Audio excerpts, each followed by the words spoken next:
सुंदरपुर नाम के गांव में एक राधा नाम की औरत रहा करती थी। उसको श्रवण नाम का बेटा था। श्रवण की पत्नी का नाम था लक्ष्मी। वो तीनों खुशी खुशी रहा करते थे। श्रवण का मजदूरी का काम होने के कारण उसे काम ढूंढने के लिए दूसरे गांव जाना पड़ता था। एक दिन श्रवण का दोस्त राघव उसके घर पर आ जाता है। तभी लक्ष्मी उसे चाय देती है। श्रवण और राघव बातें कर रहे थे। अरे कैसे आना हुआ? अरे श्रवण, तुमने मुझसे 50,000 रुपए लिए थे, वो कब लौटा रहे हो? अरे मेरे दोस्त, जल्द ही लौटा दूंगा, थोड़ा और वक्त दे दो। अरे मुझे भी पैसों की जरूरत है, मैं देखता हूँ। इस बार शहर जाकर मैं काम करूंगा तो मुझे ज्यादा पैसे मिलेंगे, तो मैं तुम्हारे पैसे पूरे चुकते कर दूंगा। ठीक है, मगर 1 महीने में लौटा देना। मैं देखता हूँ। इस बार शहर जाकर मैं काम करूंगा तो मुझे ज्यादा पैसे मिलेंगे, तो मैं तुम्हारे पैसे पूरे चुकते कर दूंगा। ऐसा कहकर राघव चाय पीकर अपने घर चला जाता है। तभी ये सब बातें दीवार के पीछे से लक्ष्मी सुन लेती है और उसको बुरा लगता है कि उसका पति बहुत कठिन परिस्थिति में है। अगले कुछ दिनों में श्रवण काम के सिलसिले में शहर चला जाता है। तभी लक्ष्मी अपनी सास से, माँ जी मुझे कुछ पैसे चाहिए थे। तुम्हें पैसे क्यों चाहिए बहू? माँ जी, अब ये घर में नहीं है तो मुझे कोई काम भी नहीं है, तो मैं सोच रही हूँ कि मैं कुछ खुद का काम धंधा शुरू करूँ। विचार तो तुम्हारा अच्छा है बहू। माँ जी, आप मुझे 3,000 रुपए दे दीजिए, मैं उसमें मेरा धंधा शुरू करूँगी। ठीक है, तुम कह रही हो तो ये लो 3,000 रुपए। धन्यवाद माँ जी, मैं आपके पैसे जल्द ही लौटा दूंगी। ऐसा कहकर लक्ष्मी वहाँ से चली जाती है। अब लक्ष्मी बाजार जाकर होलसेल दुकान में जाकर दुकानदार से, भाई साहब मुझे आज 5 दर्जन अंडे दे देना और साथ में पाव भी दे देना। मुझे हर रोज अंडे और पाव लगेगा, तो आप अच्छे दाम लगाना। मैं आपको अच्छे दाम ही लगाऊंगा, मगर आप क्या करने वाली है इतने अंडे और पाव का? मैं नया धंधा शुरू करने वाली हूँ, ऑमलेट बनाने का, इसीलिए मुझे अंडे और पाव हर रोज लगेंगे। अच्छा, आप कहाँ खोलने वाली हो दुकान? मैं आऊंगा आपके दुकान पर ऑमलेट खाने के लिए। मैं मेरा दुकान घर के सामने डालने का विचार कर रही हूँ। तो ठीक है, मैं आज ही आ जाऊंगा आपके दुकान पर। लक्ष्मी बहुत खुश होकर दुकानदार से, ठीक है भाई साहब, आप मेरे दुकान के पहले ग्राहक होंगे, आप जरूर आना। जी। ऐसा कहकर लक्ष्मी सब सामान लेकर अपने घर चली जाती है और अपने घर के सामने एक छोटा सा दुकान लगाती है जिसमें वो काम की सब चीजें रखती है। तब दुकान पर लक्ष्मी ग्राहक आने का इंतजार करती है। तभी दोपहर के समय वो दुकानदार उसकी दुकान पर आते हैं। मेरे लिए आपके हाथ का स्वादिष्ट ऑमलेट बनाओ बहन। जी अभी बनाती हूँ।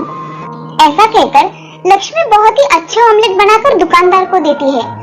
दुकानदार को उसके हाथ का ऑमलेट बहुत पसंद आ जाता है। वो लक्ष्मी से, बहन तुम्हारे हाथों में तो जादू है, मैंने आज तक ऐसा स्वादिष्ट ऑमलेट नहीं खाया, बहुत टेस्टी है ऑमलेट। धन्यवाद, आप मेरे दुकान पर आए, मुझे बहुत अच्छा लगा। लक्ष्मी बातें कर रही थी, तभी रास्ते से जाने वाली 2 औरतें नया दुकान खुला देख उसे देखने चली जाती है और दुकान के पास आकर लक्ष्मी से, अरे लक्ष्मी, ये नया दुकान तुमने खोला है क्या? हाँ मैंने खोला है, आप आइए ना, मेरे हाथ का ऑमलेट खाकर देखिए। सुमति और सुशीला लक्ष्मी की बातें सुनकर उसके दुकान में ऑमलेट खाने के लिए आ जाती है। आप यहाँ बैठिए ना, मैं अभी बनाती हूँ ऑमलेट। ठीक है, जल्दी बनाओ। जी अभी बनाकर लाती हूँ। ऐसा कहकर लक्ष्मी ने उन दोनों के लिए ऑमलेट बनाया और उन्हें खाने के लिए दे दिया। तभी सुशीला ने ऑमलेट खाकर बोला, अरे इतना स्वादिष्ट ऑमलेट मैंने आज तक नहीं खाया, तुम्हारे हाथ में स्वाद है लक्ष्मी। धन्यवाद सुशीला बहन, मुझे बहुत अच्छा लगा कि आपको मेरे हाथ का ऑमलेट अच्छा लगा।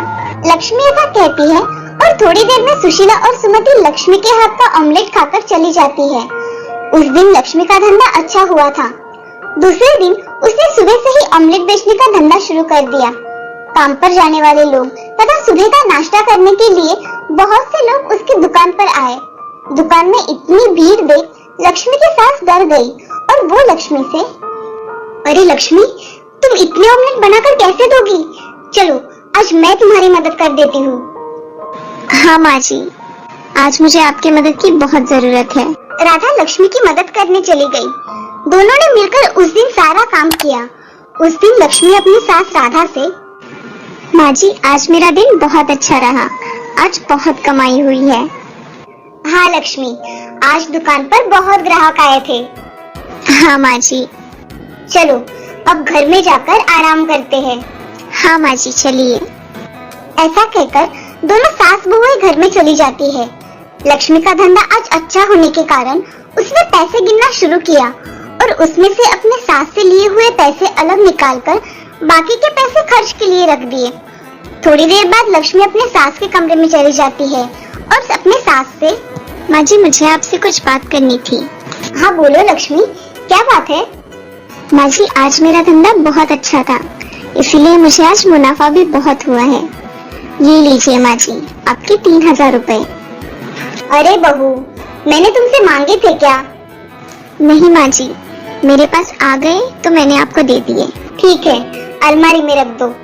जी। ऐसा कहकर लक्ष्मी अलमारी में पैसे रख देती है और अपना काम करने चली जाती है।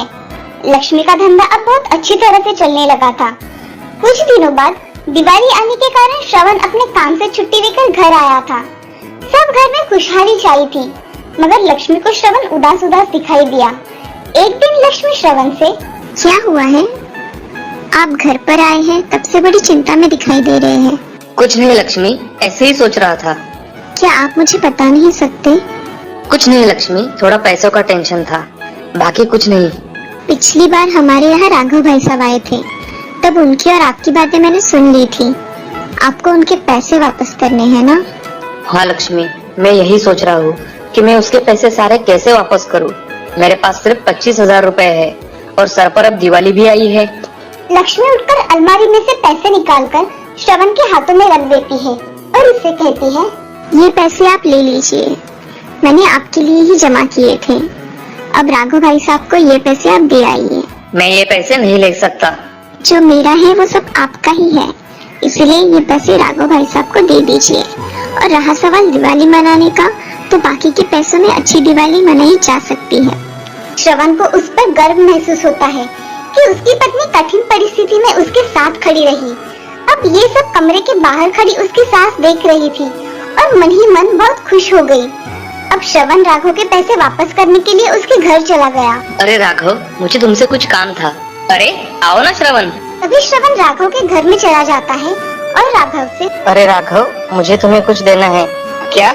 ये लो तुम्हारे पैसे। मैंने देने में थोड़ी देर ही कर दी। अरे कोई बात नहीं, तुमने खुद से मुझे लाकर दिए, यही मेरे लिए बहुत है। अब मैं चलता हूँ, कल दिवाली है ना, बहुत काम बाकी है। हाँ चलो। ऐसा कहकर श्रवण वहाँ से चला जाता है और घर आकर देखता है तो लक्ष्मी और माँ दोनों बातें कर रही थी। लक्ष्मी, मुझे तुम पर गर्व है। तुमने किसी की सहायता ना लेते हुए खुद का धंधा शुरू किया और उसमें बहुत मेहनत की। ऐसे ही तरक्की करो बहू। हाँ माँ जी, मैंने सब अपने घर के लिए किया और आगे भी करूँगी।